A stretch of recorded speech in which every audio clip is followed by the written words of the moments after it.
আসসালামু আলাইকুম ওয়া রাহমাতুল্লাহ।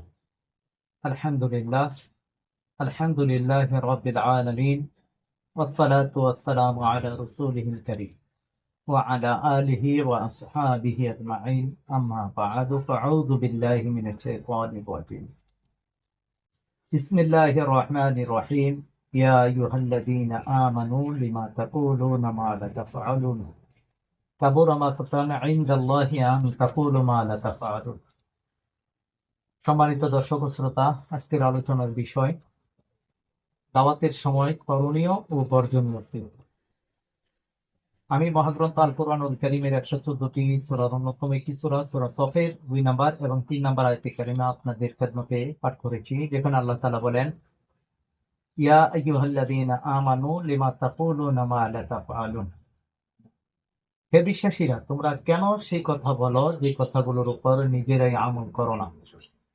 কাবুরা মাকতান ইনদাল্লাহি আন তাকুলু মা লা তাফআলুন। আল্লাহ তাআলার কাছে এটি বড় অন্যায়, অপরাধ গঠিত কাজ, যেটি তোমরা মুখে বলো অথচ করো না।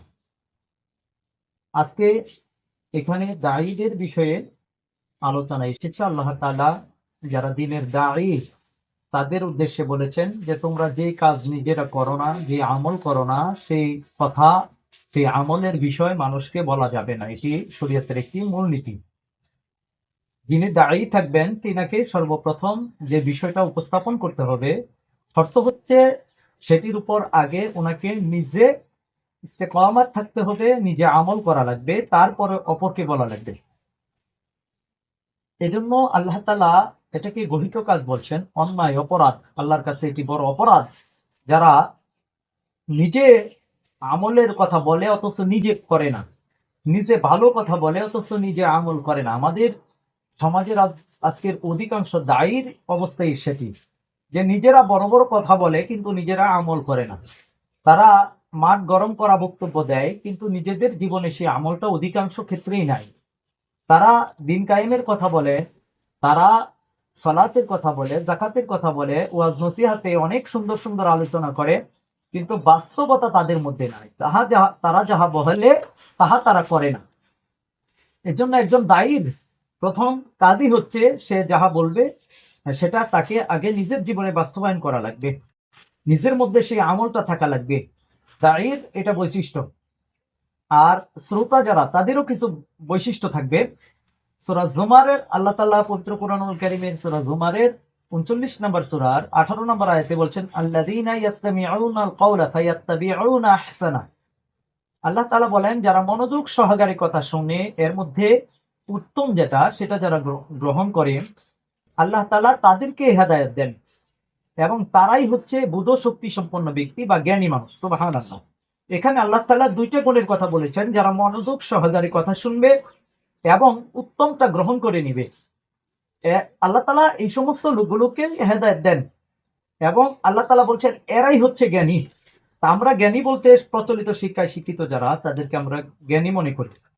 ভার্সিটিতে, কলেজে, মাদ্রাসায় সার্টিফিকেটধারী যারা, তাদেরকে আমরা জ্ঞানী বলি। কিন্তু আল্লাহ তাআলা পবিত্র কোরআনুল কারীমের এই আয়াতের মধ্যে বলেছেন জ্ঞানী হচ্ছে প্রকৃতপক্ষে তারাই যারা কোরআন এবং সুন্নাহর কথাকে মনোযোগ সহকারে শুনে, ওয়াহীর কথাগুলোকে যারা মনোযোগ সহকারে শুনবে এবং উত্তমটা যারা গ্রহণ করবে, আল্লাহ তাআলা তাদেরকে হেদায়েত দিবেন। সুবহানাল্লাহ। আর তারাই হচ্ছে বুধ শক্তি সম্পন্ন ব্যক্তি, তারাই হচ্ছে জ্ঞানী মানুষ। তাহলে দায়ীর জন্য বৈশিষ্ট্য হচ্ছে তিনি যে কথা বলবেন সেটি কি করতে হবে, তিনাকে নিজে আমল করা লাগবে। আর শ্রোতা যারা সেটা মনোযোগ সহকারে শুনবে এবং তারা মেনে নিবে। এজন্য যারা মুমিন তাদের বৈশিষ্ট্য আল্লাহ বলছেন যে ক্বালু সামি'না ওয়া আতা'না, আমরা শুনলাম এবং মেনে নিলাম, আমরা শুনলাম এবং মেনে নিলাম, আমরা শুনলাম এবং মেনে নিলাম। সুবহানাল্লাহ।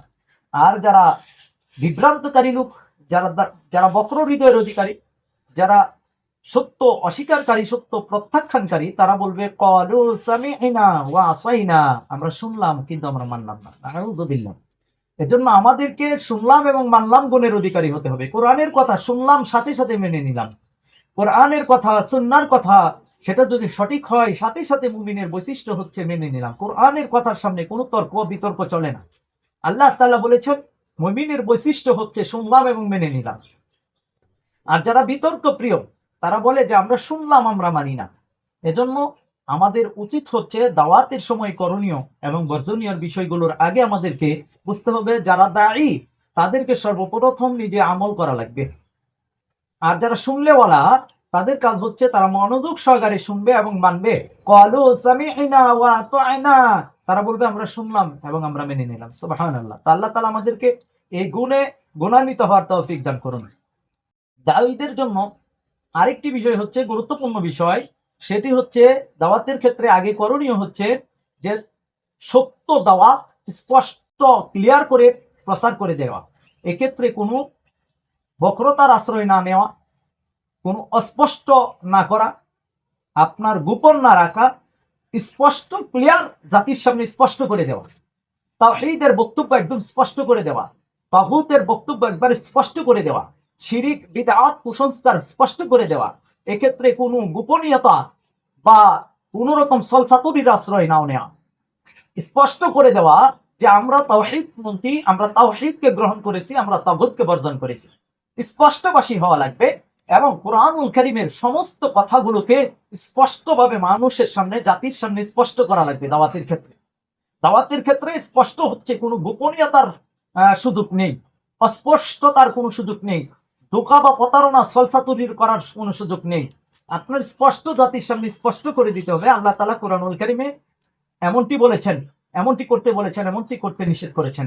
এজন্য আল্লাহ তাআলা পবিত্র কুরআনুল কারীমের সর্ববৃহৎ সূরা বাকারার 174 এবং 75 নম্বর আয়াতে আল্লাহ তাআলা বলেন, ইন্নাল্লাযীনা ইয়াকতুমুনা মা আনজালাল্লাহু মিনাল কিতাবি ওয়া ইয়াশতারুনা বিহি সামানান কলিলা। আল্লাহ তাআলা বলে নিশ্চয়ই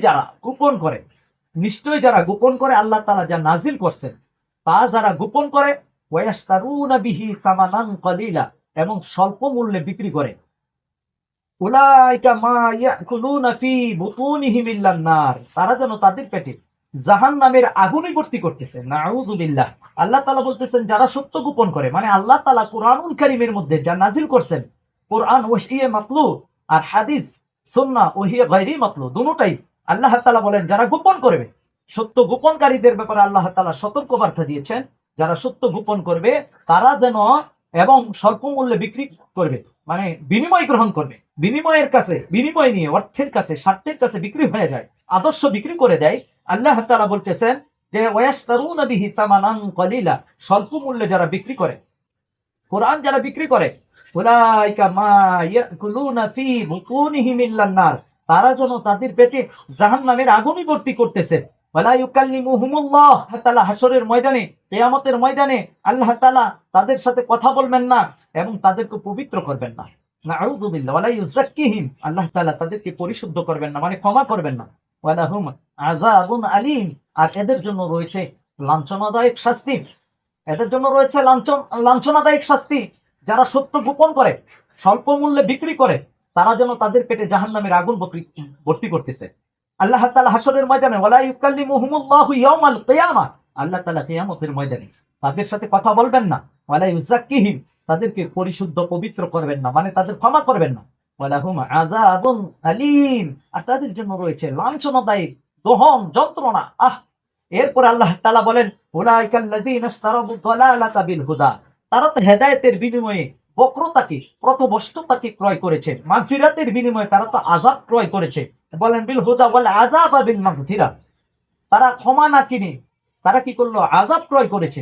তো আল্লাহ তাআলা বলতেছেন যে যদি তারা সত্য কথা বলতো, তারা যদি বিনিময় গ্রহণ না করত, তাহলে তো তারা হেদায়েত পেত। তা না করে তারা কি করলো? সত্য গোপন করে এবং মূল্য নিয়ে স্বার্থের কাছে বিক্রি হয়ে, স্বার্থের জন্য বিক্রি হয়ে, অর্থের কাছে বিক্রি হয়ে তারা তো আল্লাহ তাআলার সন্তুষ্টি অর্জন করে নাই, বরঞ্চ তারা হেদায়েতের বিনিময়ে গুমরাহি পথকে ক্রয় করেছে। যেটা তারা হেদায়েত পাইতো, এই কোরআন দিয়েই হেদায়েত পেত। এই কোরআনের কথাগুলো যদি জাতির সামনে স্পষ্ট করত এবং বিনিময় গ্রহণ না করত, তাহলে তারা তো হেদায়েত পেত, আল্লাহর পক্ষ থেকে মাগফিরাত পাইতো, ক্ষমা পাইতো। কিন্তু তারা করে নাই। কোরআন করেই তারা সত্য গোপন করতেছে, কোরআনের কিছু অংশ প্রকাশ করে স্বার্থ, যেটি বলতে গেলে তার বাধা আসবে না সেই নসিহা করে, সেই ওয়াজ করে। যে কথা বলতে গেলে নির্যাতন আসার সম্ভাবনা আছে সেই কথাগুলো বলে না। এই জন্য আল্লাহ তাআলা বলে তারা যেন হেদায়েতের বিনিময়ে গুমরাহি ক্রয় করতেছে, অর্থাৎ তারা হেদায়েত না ক্রয় করে গুমরাহি, পথভ্রষ্টতা ক্রয় করতেছে। তারা আল্লাহর যে মাগফিরাত ক্ষমা সেটি না নিয়ে তারা আযাব নিচ্ছে, তারা আযাব নিচ্ছে। অপশন তো দুইটাই, কোরআন পড়ে তো হেদায়েত পাওয়া যাবে, কোরআন পড়ে সত্য কথা বলার পরে আপনার বিনিময় গ্রহণ না করলে আল্লাহ তাআলা ক্ষমা করবেন, আল্লাহ তাআলা হেদায়েত দিবেন। আর অপর দিক দিয়ে সত্য কথা না বলা, সত্যকে গোপন করা এবং বিনিময় গ্রহণ করা, এই কারণে তারা প্রথমষ্ট হয়ে যাচ্ছে কোরআন পড়ে এবং তারা বিনিময় গ্রহণ করে তারা কি হচ্ছে, আল্লাহ তাআলার যে শাস্তি আযাব সেটা তারা ক্রয় করতেছে।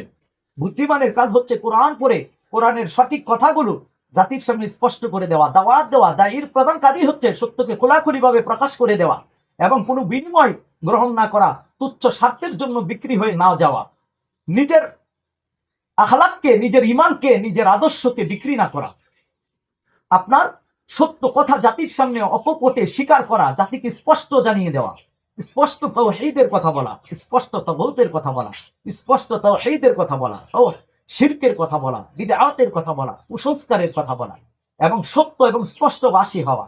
কোন রকম আপনার মিথ্যার আশ্রয় না নেওয়া, ছলচাতুরির আশ্রয় না নেওয়া, গোপনীয়তা না করা, জাতির সামনে একেবারে স্পষ্ট করে দেওয়া।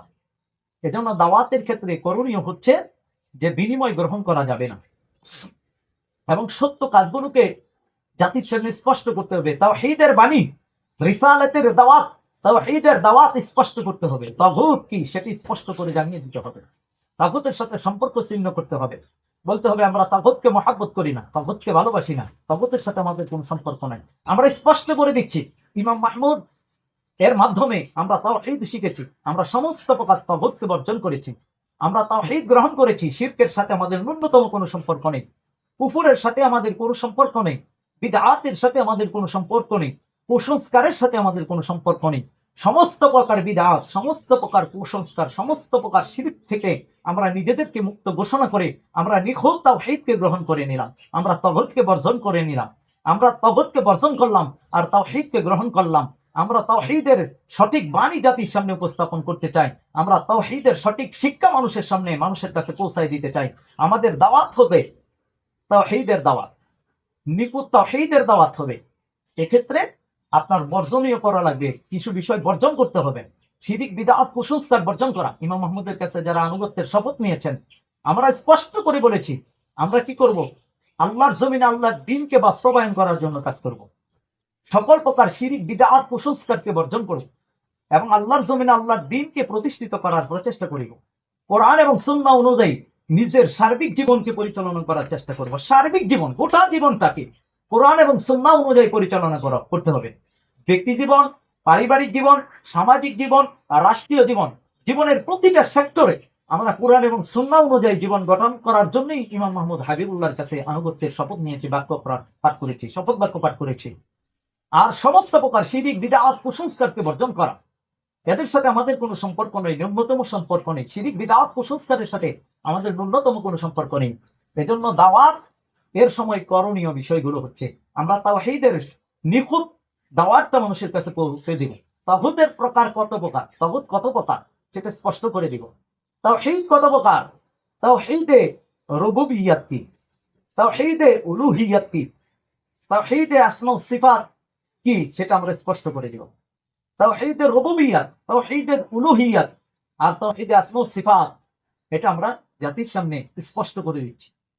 আমরা তাগুত যে প্রকারগুলো আছে সেই প্রকারগুলো আমরা জাতির সামনে স্পষ্ট করে দিব ইনশাআল্লাহ।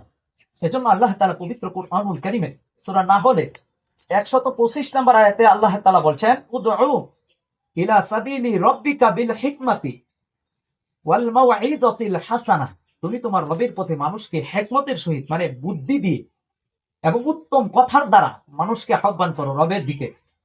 ওয়াজাদিলহুম বিল্লাতি হিয়া আহসান, আর মানুষের সাথে যদি বিতর্ক করতে হয় তো উত্তম পন্থায় বিতর্ক করা লাগবে, ঝগড়াঝাটি না করা, কারো উপর জোর জবরদস্তি করে চাপিয়ে না দেওয়া। তাওহীদের দাওয়াত দিতে গিয়ে, রবের দাওয়াত দিতে গিয়ে, লা ইলাহা ইল্লাল্লাহর দাওয়াত, রিসালাতের দাওয়াত দিতে গিয়ে এক্ষেত্রে হিকমত অবলম্বন করা লাগবে, উত্তম কৌশল অবলম্বন করা লাগবে এবং যদি বিতর্ক করাও লাগে সেটা উত্তম পন্থায় বিতর্ক করা, কোরআন এবং সুন্নাহর দ্বারা গঠনমূলক আলোচনা করা। ওয়াজাদিলহুম বিল্লাতি হিয়া আহসান, আল্লাহ তাআলা বলতেছে যেটা উত্তম সেই পন্থায় কি করো, বিতর্ক করো। ইন্না রাব্বাকা হুয়া আ'লামু বিমান দাল্লা আন সাবিলিহি ওয়া হুয়া আ'লামু বিল মুহতাদিন। আল্লাহ বলেন তোমার রব ভালো করেই জানেন কারা সৎ পথে আছে আর কারা গুমরাহ পথে আছে। আল্লাহ তাআলা স্পষ্ট জানেন। ওয়া হুয়া আ'লামু বিল মুহতাদিন, হেদায়েত প্রাপ্তদের ব্যাপারে আল্লাহ জ্ঞান রাখেন। আর কারা পথভ্রষ্ট পথ হারা, আল্লাহ তাআলা তাদের ব্যাপারেও জ্ঞান রাখেন। এজন্য আমাদের কাজ হচ্ছে মানুষকে দাওয়াত দিব উত্তম পন্থায়। স্থান কাল পাত্র বুঝে দাওয়াত দেওয়া লাগবে। দীর্ঘ সময় নিয়ে মানুষের সাথে মিশতে হবে, দীর্ঘ সময় মানুষের সাথে সুসম্পর্ক তৈরি করা লাগবে, মানুষকে জাতিকে তাওহীদের শিক্ষা দেওয়া লাগবে।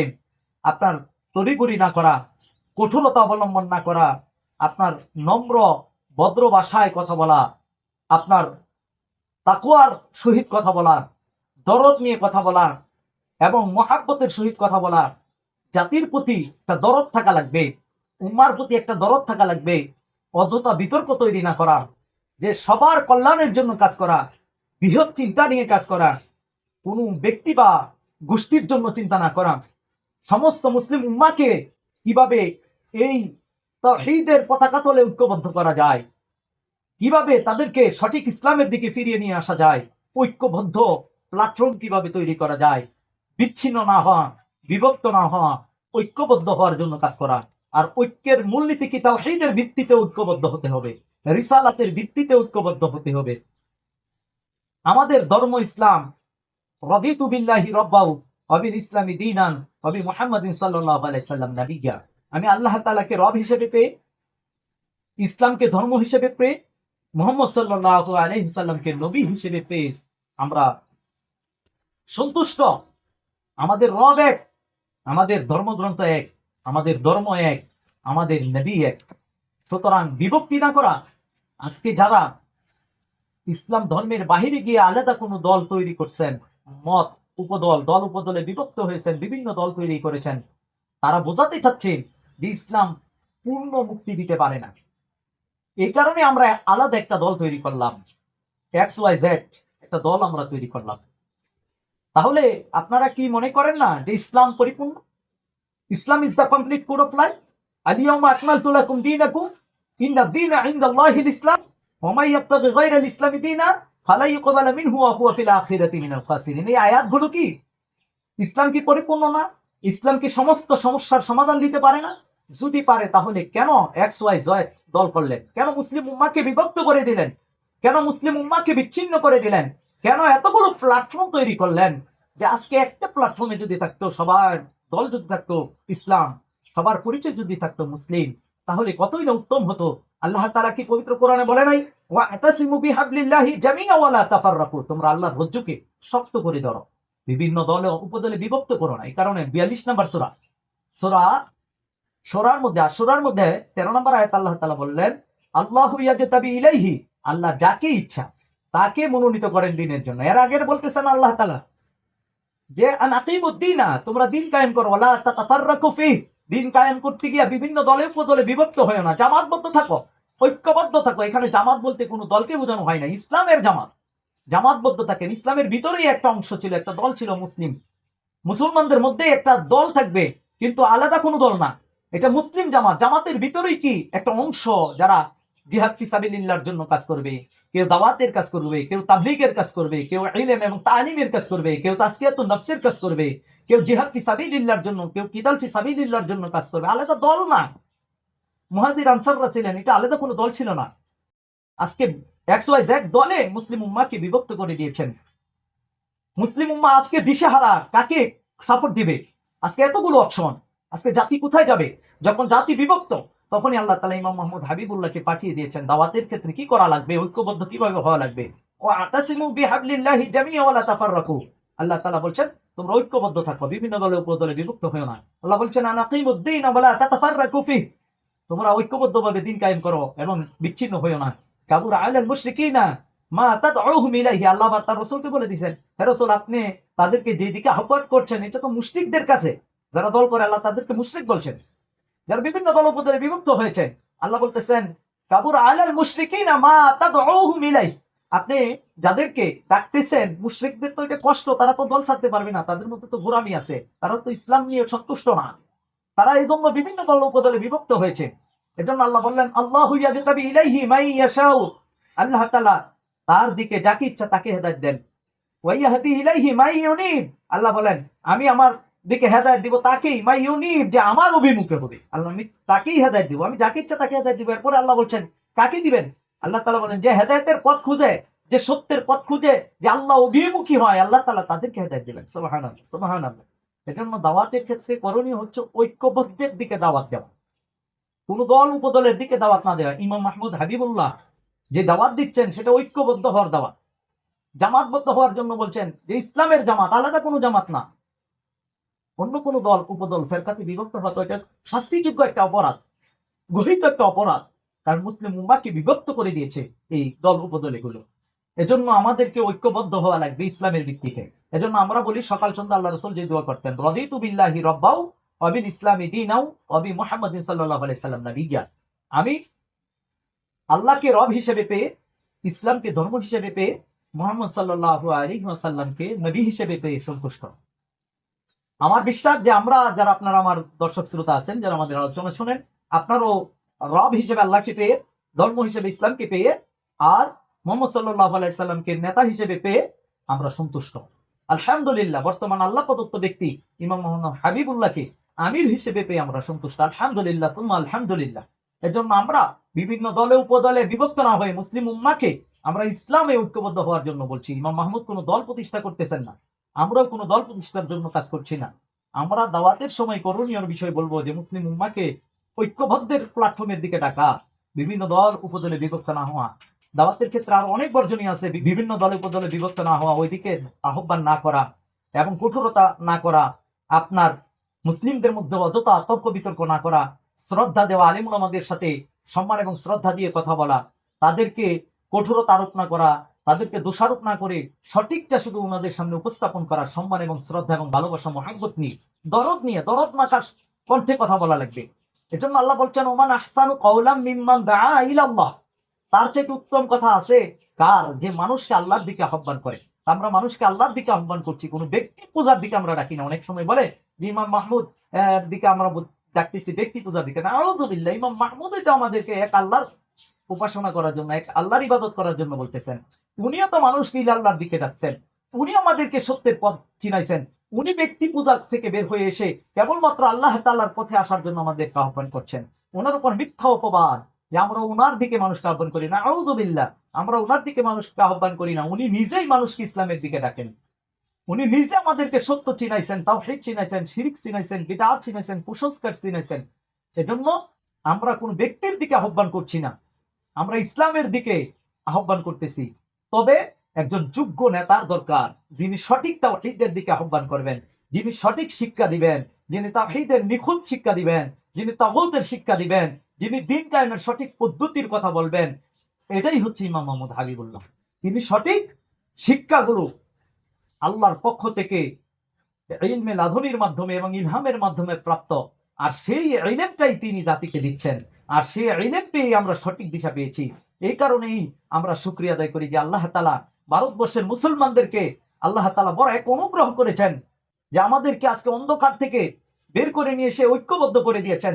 আজকে আমরা আপনার অন্ধ অনুসরণ বাদ দিয়ে আমরা নিখুঁত কোরআন সুন্নাহর ভিত্তিতে আনুগত্য করি। ইমাম মাহমুদের অন্ধ অনুসরণ আমরা করি না, অন্ধ অনুসরণ করতে উনি নিষেধ দেন। সুতরাং আসুন দিন কায়েমের ক্ষেত্রে, দাওয়াতের ক্ষেত্রে যে করণীয় বিষয়গুলো, এগুলোর ব্যাপারে আমরা স্টাডি করি, পড়াশোনা করি এবং বর্জনীয় বিষয়গুলো থেকে আমরা দূরে থাকার চেষ্টা করি। পরবর্তী পর্বে প্রয়োজনে আরো বেশি বিশদ আলোচনা করবো ইনশাআল্লাহ তাআলা। সেই তৌফিক আল্লাহ তাবারক ওয়া তাআলা আমাদেরকে দান করুন। আমিন ইয়া রাব্বাল আলামিন। আসসালামু আলাইকুম ওয়া রাহমাতুল্লাহ।